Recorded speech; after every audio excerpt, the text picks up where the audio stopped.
Continuamos.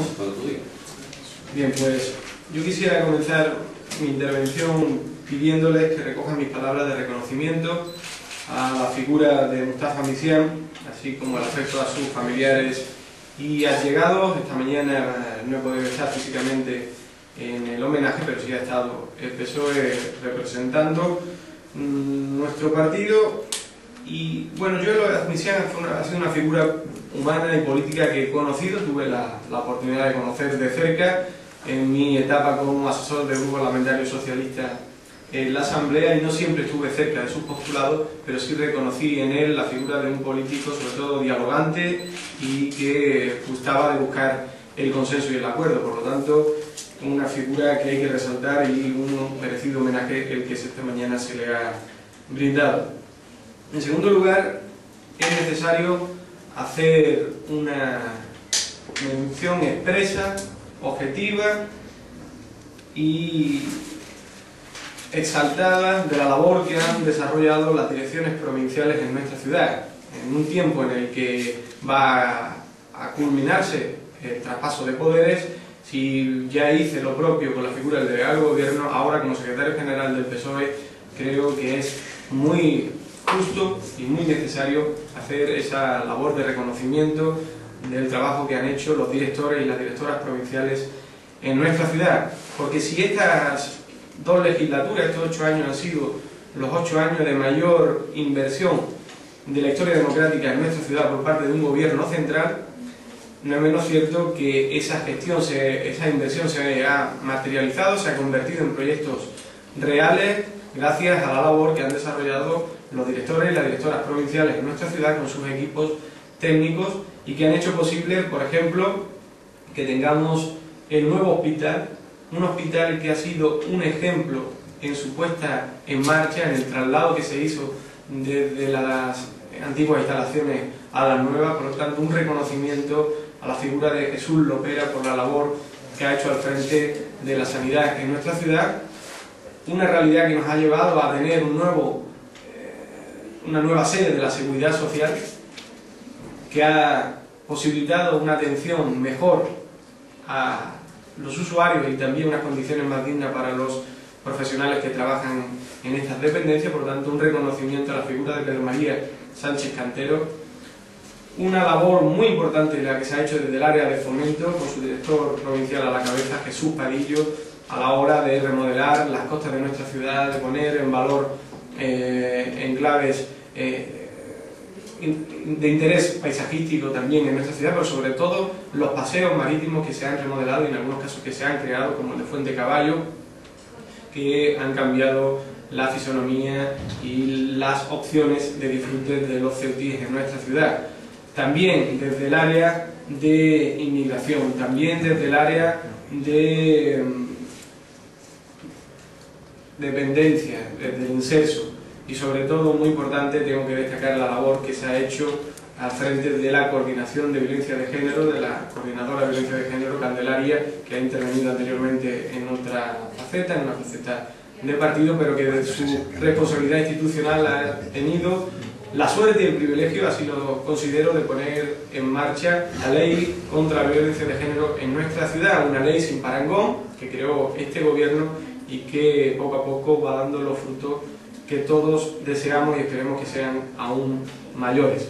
Y por último, una reflexión, un reconocimiento también a la labor que se ha hecho desde un área muy importante, fundamental, a veces ingrata, pero que ha significado que tengamos en nuestra ciudad más recursos, más profesionales, más proyectos, y me estoy refiriendo al área de educación.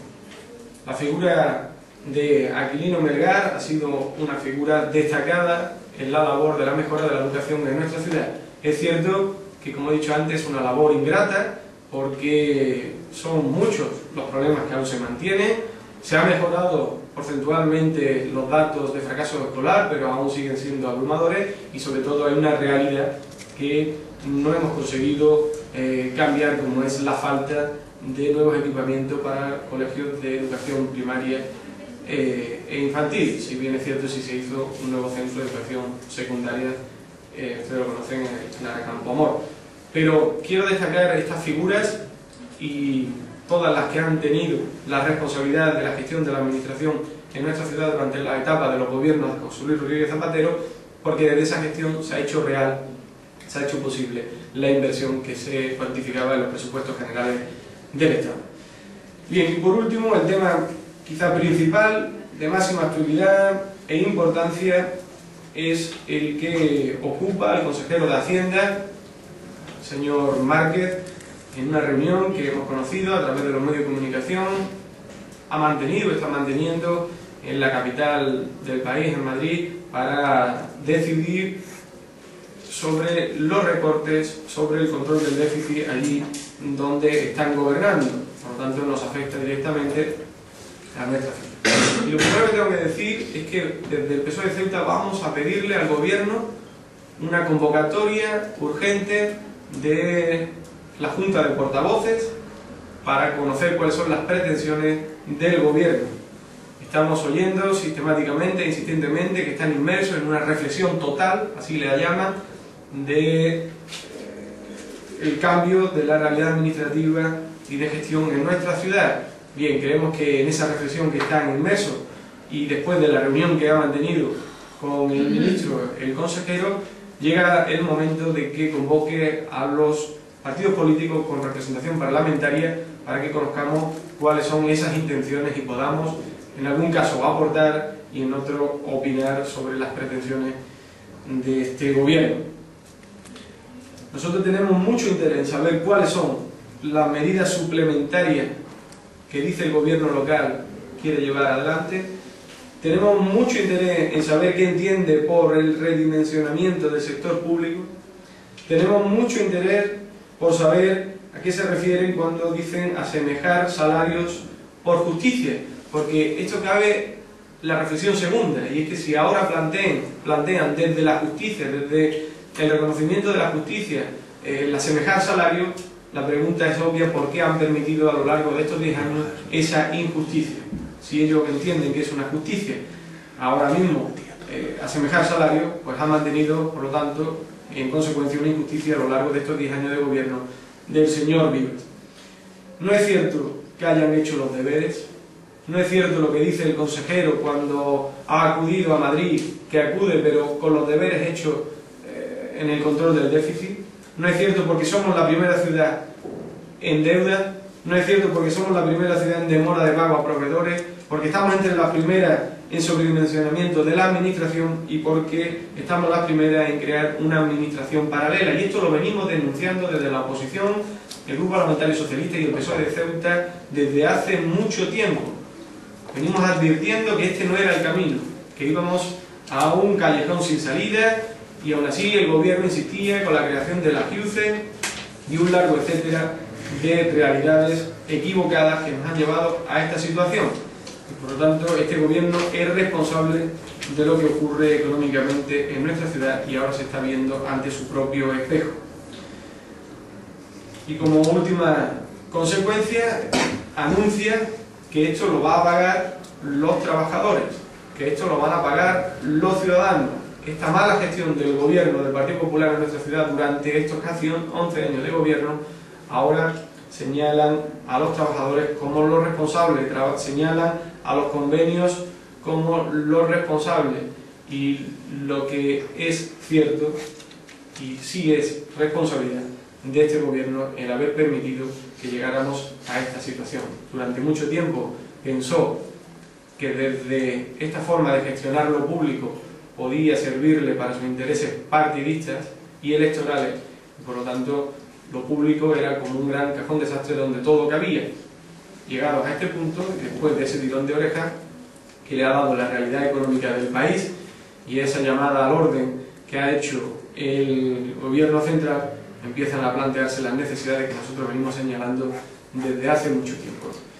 Y concluyo definiendo los pasos que está dando el gobierno del Partido Popular con esta visita última, o esta reunión última con sus responsables del área de Hacienda en las comunidades, en las ciudades autónomas donde están gobernando, como el tercer acto de lo que podría ser una tragicomedia si no fuera por lo que está en juego, no definirlo como el tercer acto de un drama, porque es una operación calculada al milímetro. En primer lugar, el primer acto fue decirle a los españoles que tenían la solución de la crisis, que iban a crear 3 millones de empleos y que no iban a subir los impuestos.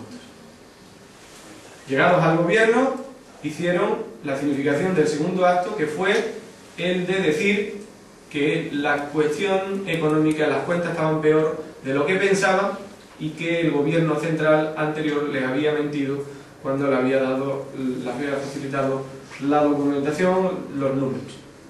Ahora reconoce que ese déficit está en las comunidades autónomas. Por lo tanto, comunidades autónomas en su mayoría han estado gobernadas por el Partido Popular, responsables últimos de esa situación en esas comunidades, y por lo tanto responsables últimos de la situación del déficit de las comunidades autónomas que afectan al déficit total del Estado. Y como tercer acto de esta pantomima es esa convocatoria, porque España no es el Partido Popular. Y si el gobierno tiene que tomar decisiones conjuntamente con las comunidades autónomas, tendrá que hacerlo en el seno de la Junta de Presidentes, de la convocatoria de presidentes. Pero esta reunión con partidistas en la sede de Génova, lo único que está demostrando es que estos son actos, pasos calculados al milímetro, como he dicho anteriormente, para trasladar a la opinión pública que la situación en el país es dantesca, para poder encontrar esa sumisión a los recortes que están planteando y que, como ya he dicho en otras ocasiones, no han hecho sino comenzar. Yo le quería preguntar por otro tema de cara al Congreso. Son dos preguntas. Una, ¿cuál es la posición del PSOE de Ceuta de cara a los candidatos que ya conocemos? Y si cree que puede haber más candidatos, como dio a entender Tomás Gómez. Bien, pues empezando por la última pregunta. El plazo está abierto de presentación de precandidaturas. No sé si hay algún compañero o compañera con la posibilidad de encontrar los apoyos necesarios, pero en todo caso sería deseable que se presentaran más candidaturas. Nosotros nunca hemos visto en las candidaturas, las alternativas, la variedad, un problema, sino todo lo contrario. Siempre eso ha enriquecido el debate y también la calidad democrática de la elección última. Por lo tanto, no sé si podrá aparecer alguna nueva candidatura, pero en todo caso mi opinión es que sería bueno y sería acertado. Y con respecto a la primera pregunta, permítame que no me pronuncie desde esta atalaya, digamos, esta posición de secretario general, porque estamos inmersos ahora mismo en una reflexión interna para decidir a quién va a dar su apoyo a la Federación Ceutí. Por lo tanto, si hiciera un pronunciamiento lo haría a título personal, pero de alguna manera estaría influenciando el debate que estamos manteniendo.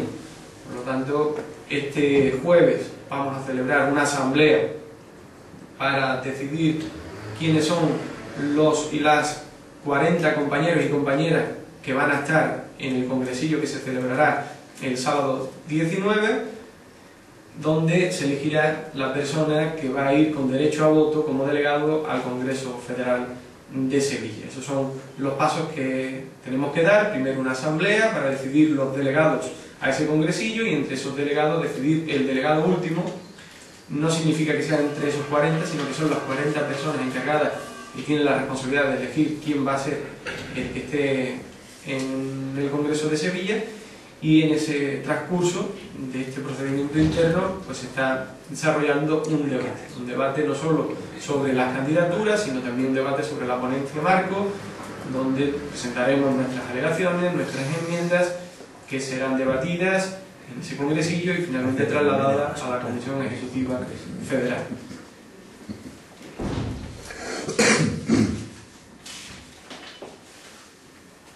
Muy bien, no sé si tenemos más preguntas. Buenas tardes.